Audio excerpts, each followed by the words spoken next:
I'm Bill Dunbar, the general manager at Mare Island Dry Dock. Sorry if my rough voice got a little bit of a cold.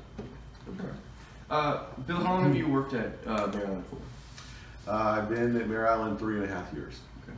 And how long have that been the general manager? About 1.5 years. The company started in its current ownership group 5 years ago. Actually 5.5 years ago. Okay. And obviously, you being there only for 3.5 years, you weren't involved with the planning stages of getting off the ground. Do you have any involvement with that phase of it when it first started? No, I knew the guys who started the company though. I was working in San Francisco as the general manager of the BAE shipyard, and we had some talks and dealings with them, so I was kind of familiar with what they were doing and what they were planning. Did they recruit you, or did you seek them out for the job? It was a little of both. Okay. So primarily they were recruiting, but the two companies were, like I said, having some discussions. So Okay, nice. that's how we got to know each other. Perfect. And what does Mare Island Dry Dock see as their core customer base? Like, So, ship owners are our primary customer, so that narrows the category down quite a bit. Our business is about half commercial and half non-combatant government. So we don't do work on Navy vessels at this time, but we do work on customers, government customers that have vessels that are classed by ABS or one of the bureaus. So NOAA, the Coast Guard, Military Sealift Command, and then we also have a range of customers that are oceanographic research ships. Sometimes they're MSC, sometimes they're university based. University of Hawaii has one, University of Washington has one, Scripps Oceanography in San Diego. So yeah, you're right. We operate graving docks, and so there's a operational cost fairly significant in each evolution of the docking. So on small boats, we're not particularly competitive against somebody with a floating dock or with a marine railways or something like that. So basically, it's got to be above 150 feet probably before we're competitive in that range, and then we can dock something up to 700 feet, 35,000 tons, right around there. Oh, excuse me. and do you have to market at all? So obviously you guys are pretty well known, and you're not gonna be like putting up a billboard on the I-5, but anything like just going to like get-togethers or going to taking a customer to a bar, anything like that? Sure, we do. I've done 2 trade shows this year. The International Workboat Show in New Orleans, and the West Coast Boat Show up in Seattle. So we just have a booth, put our name out there, and for the Seattle show, we ended up getting some customers who weren't aware of our presence. As I mentioned, we've only been operating for 5 years, so for a lot of folks, they don't realize that there's dock space in Vallejo because it was a Navy shipyard before it closed down. So yeah, that's ways, and then also take customers out to try to just do a little personal marketing with them as Right. well when we come across, when our paths cross, or taking to the golf tournaments or charity golf tournaments, those kind of things. Okay, so looking at your industry overall, what is the likelihood of competitors? I know you used to work for BAE when they were still sort of, they don't exactly, or they wouldn't have fully competed with Mare Island Dry Dock. I think Mare Island Dry Dock's smaller. Actually, no, we competed with them. BAE in San Francisco, the shipyard there in Mare Island, especially for stuff like the decommissioning work for the mothball fleet. Most of that fit in both places. Some of the stuff that we did in San Francisco was bigger and didn't fit at Mare Island, but there were a number of jobs that we did compete with them on at that time. So how many other competitors would you say are in this industry that you compete with directly? So the West Coast market, it's fairly narrow. All the San Diego yards are pretty much booked with combatant work, so they're not really competitors. With Bay Ship and Yacht and locally, we have some competition on mid-sized jobs, Army, LSVs, that kind of thing, they work on. And then for the bigger vessels, bigger Portland or bigger Seattle is our other primary competitor. Occasionally we lose a job to one of the other Seattle yards like Lake Union Dry Dock, but pretty much Bigger and Bay Ship and Yacht are our two primary competitors. And seeing that before being the GM, you were the Vice President of Contracts and Business Development. have you noticed a general increase in the industry going forward since that time for the short time you've been at Mare Island Dry Dock? We've had year-over-year growth, sales growth, and volume of work, so that's good. Industry-wide,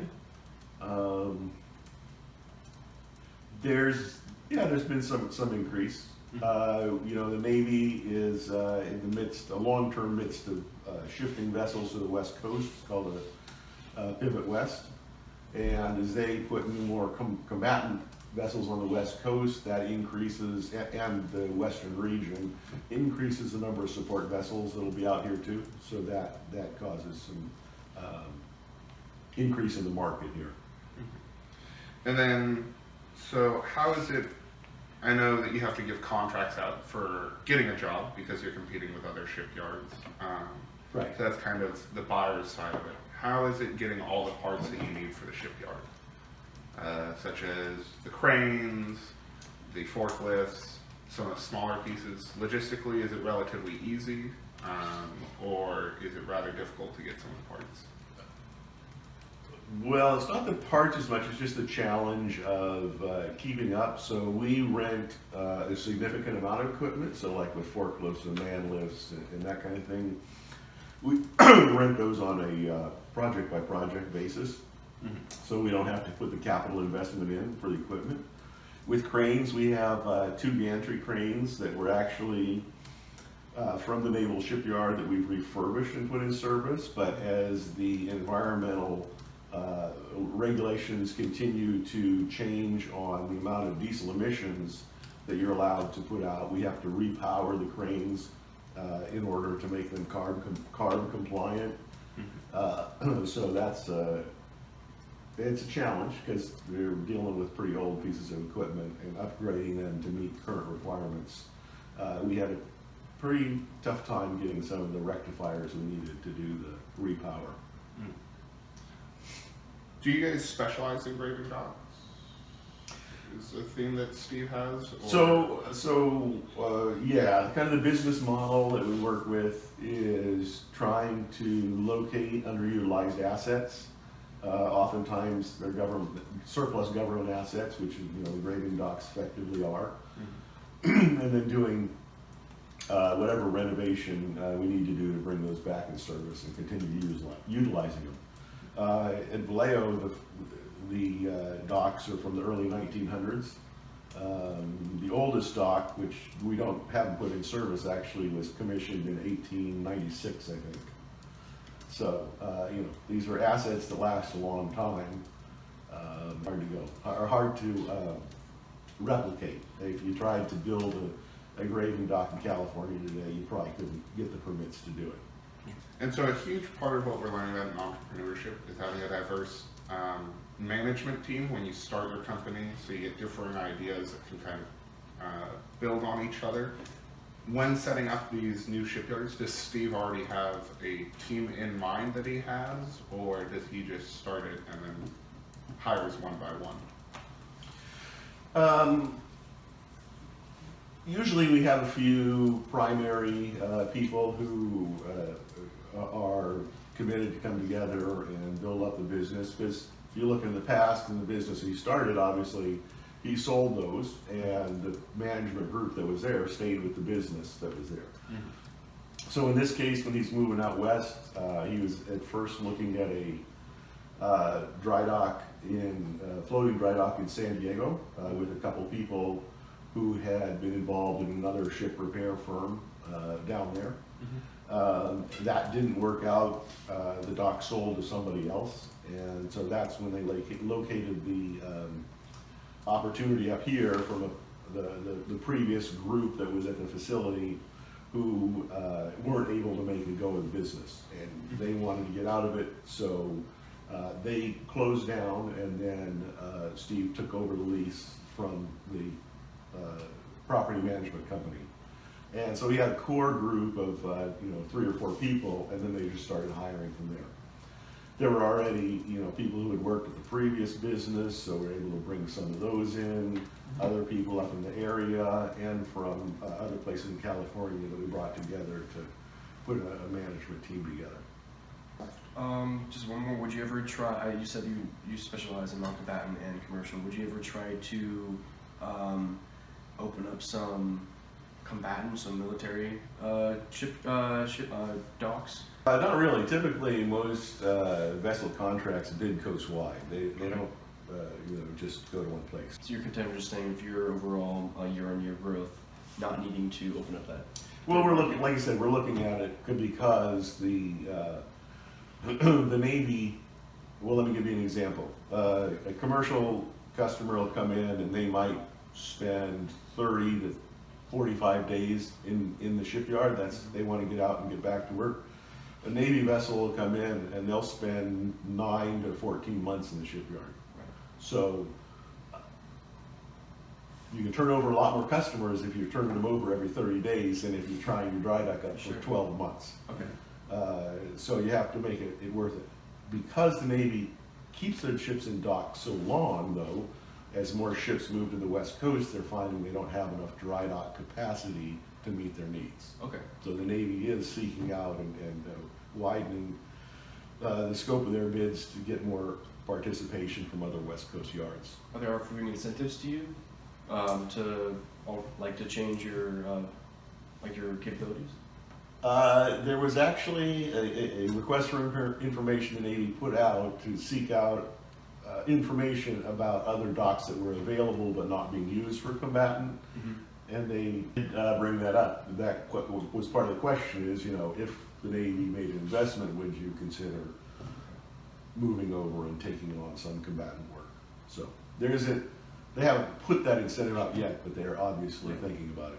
Like testing waters. Okay. The Maryland Dry Dock's current issue with expansion is that it cannot accommodate the beam for Navy warships. It can handle some research vessels, Navy Coast Guard cutters, and strategic sea lift command ships, but it can't handle the full might of the Pacific Fleet, which is a huge problem if they want to expand their operations out, seeing as the national shift in policy towards the Pacific for the United States Navy. The solution may come from San Francisco. So, the current problem that Mare Island Dry Dock is facing is that they don't have dry docks that can actually handle the warships that the U.S. Navy is bringing over to the West Coast. An easy solution for this is currently faced in two-part solution. First, we recognize that William Dunbar was originally working at the BAE shipyard in San Francisco. In this shipyard, he had an understanding of what they were able to accommodate. After leaving this shipyard when it was being sold to another company, the second company shut down the shipyard, therefore foreclosing on it, and many of the dry docks and equipment pieces went out of certification. Because they're out of certification, they are no longer actually acceptable, quote unquote, to use. If Mare Island Dry Dock was to purchase these pieces with working with the U.S. Navy, they would be able to get them at an extremely discounted price, have the U.S. Navy recertify them so they would be able to be used for warships, bring them to Mare Island because they are floating dry docks and not the graving dry docks that Mare Island currently uses, and they would be able to work on these U.S. warships. With these warships now in access, the supplier power dramatically changes because the supplier, quote unquote, would be San Francisco with an uncertified dry dock. This dry dock would not be able to be sold at full price because it's uncertified, therefore giving an extreme discount to us. The buyer power would actually come from the Navy, and so most of it would be compensated by them, seeing that they want to push for different areas to be able to facilitate repairs, and because most of them are located in Southern California for repairs on military ships, This new avenue in the Bay Area would be a bright new circuit for them, and because there's only 2 dry docks that would actually be able to handle them, seeing that Bay Ship and Yacht would not be able to fit any of the warships, if Mare Island were to purchase these dry docks under the naval inspection and have them certified, it would give them a huge strategic leg compared to any other shipyard in the Bay Area. For that reason, that is our solution to help drive up profits at Mare Island and secure a long-term investment.